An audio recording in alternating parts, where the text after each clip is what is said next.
World top rankings ఉన్న యూనివర్సిటీస్లో ఎలాంటి IELTS రాయకుండా ఫ్రీ ఎడ్యుకేషన్ అండ్ స్కాలర్షిప్ అందుకోవాలంటే కాంటాక్ట్ విదేశ్ కన్సల్ట్స్. నమస్తే, వెల్కమ్ టు ఐడ్రీమ్. నేను మీ మాధురి.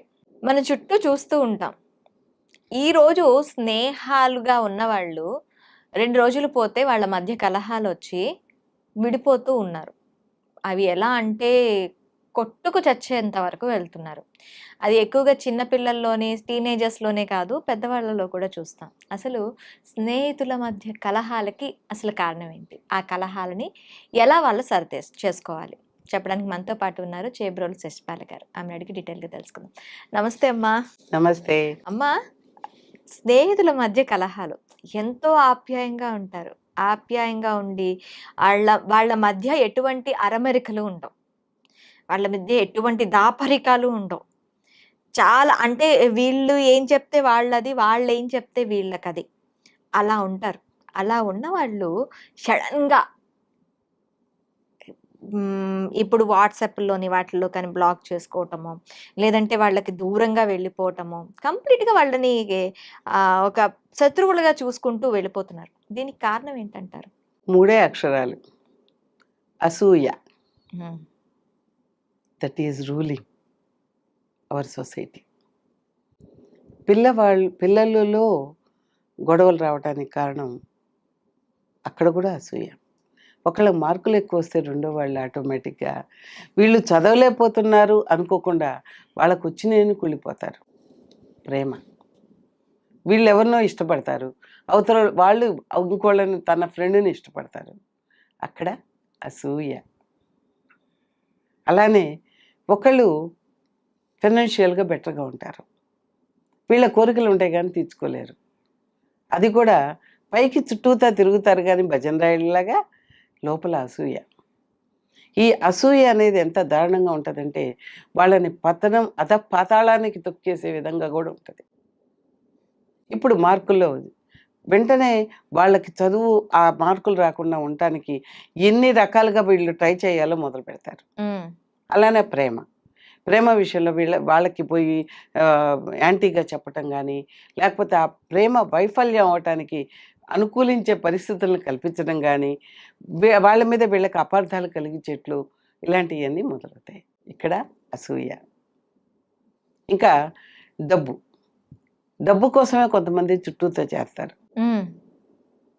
ఇవాళ ఆశ మనిషిని ఎంత దూరమైన సర్వనాశనానికి తీసుకెళ్తుంది.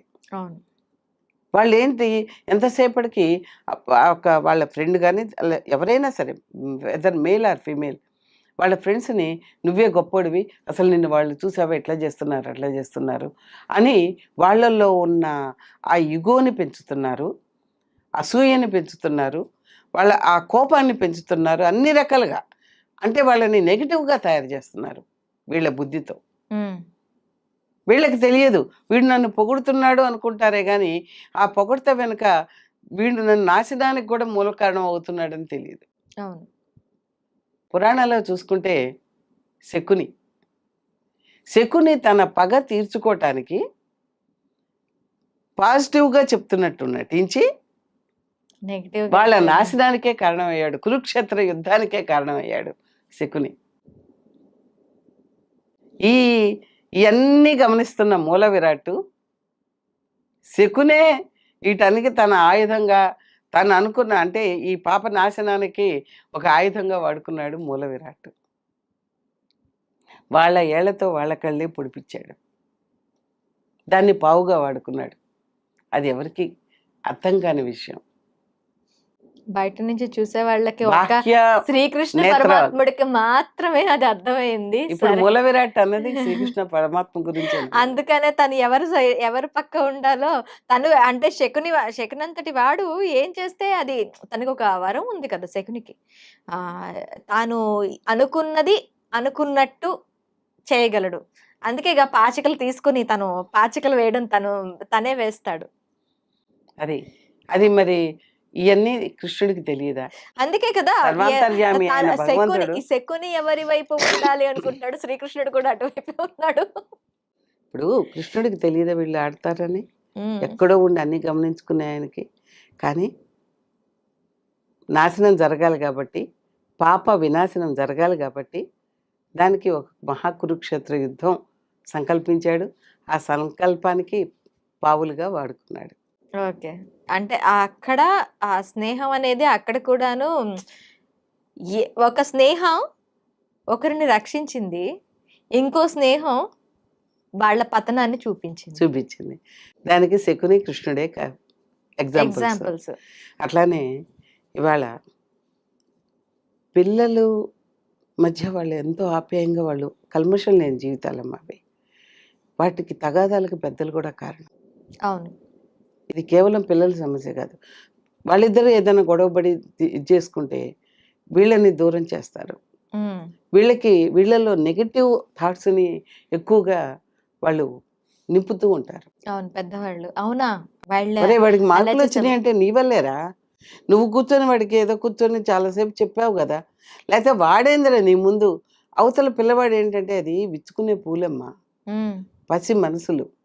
వాళ్ళకి తెలియదు, కల్లా కపటం తెలియదు.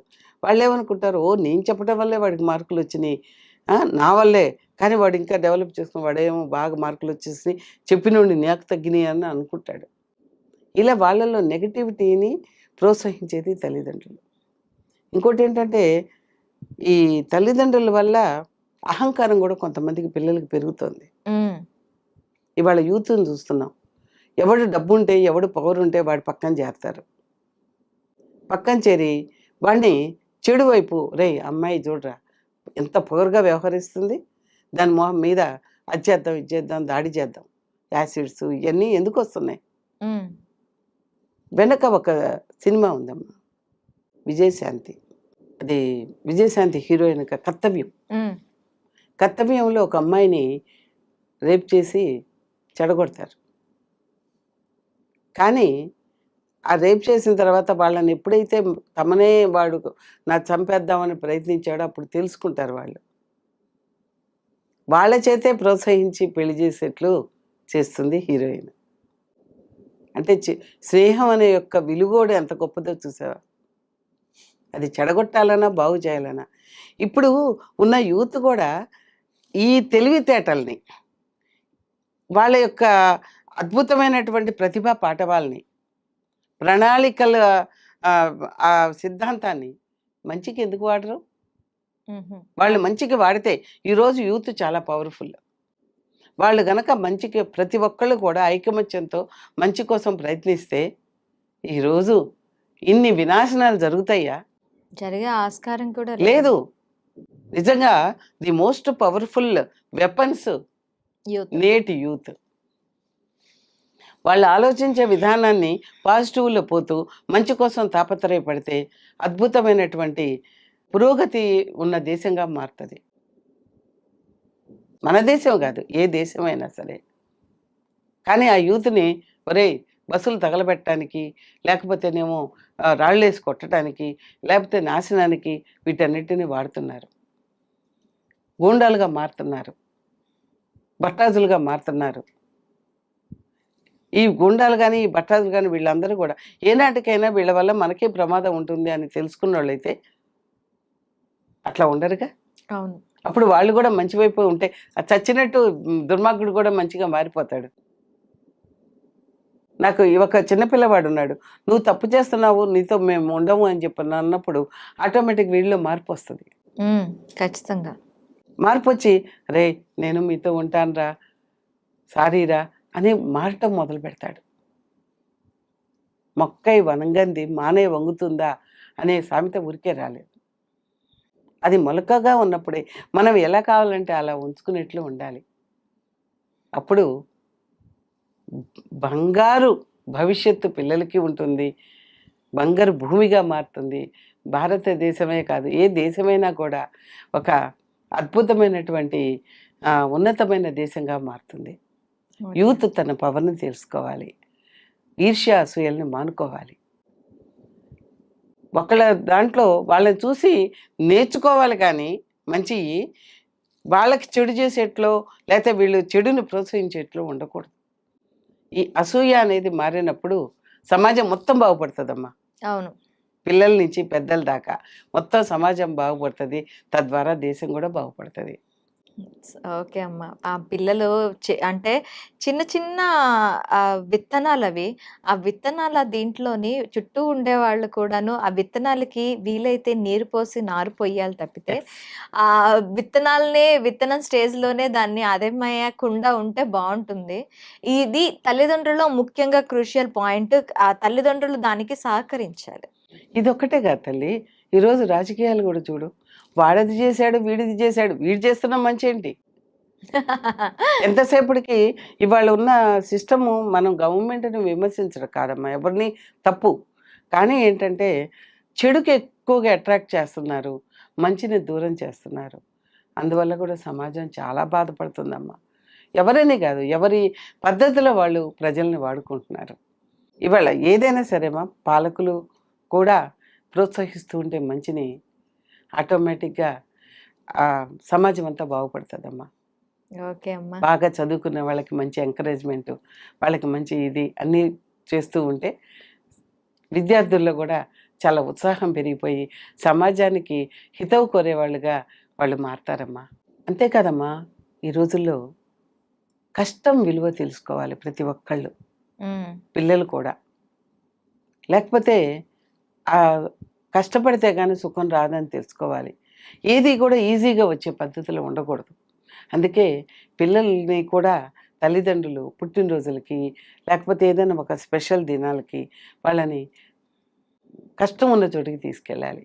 ఒక అనాథాశ్రమాలకి, ఒక ఓల్డ్ ఏజ్ హోమ్స్‌కి, లేకపోతే ఇంకో ఎక్కడైతే కష్టం ఉందో అక్కడికి తీసుకెళ్ళి వాళ్ళ చేత వాళ్ళకి సమ్ సర్వీస్ చేయించాలి.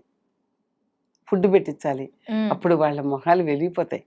అంతేకాదు ఇవ్వటంలో ఉన్న సంతోషాన్ని వాళ్ళు గ్రహిస్తారు. అంతేకాదు వాళ్ళకి ఏమి ఉందో పక్కన వాళ్ళకి ఏమి లేదో వాళ్ళు ఎంత అదృష్టవంతులో కూడా తెలుసుకుంటారు. గ్రహిస్తారు. ఇది కూడా యూత్‌లో ఒక మార్పుకి దారితీస్తుందని నా ఉద్దేశం. ఓకే అమ్మ. Thank you. Thank you very much. Thank you very much.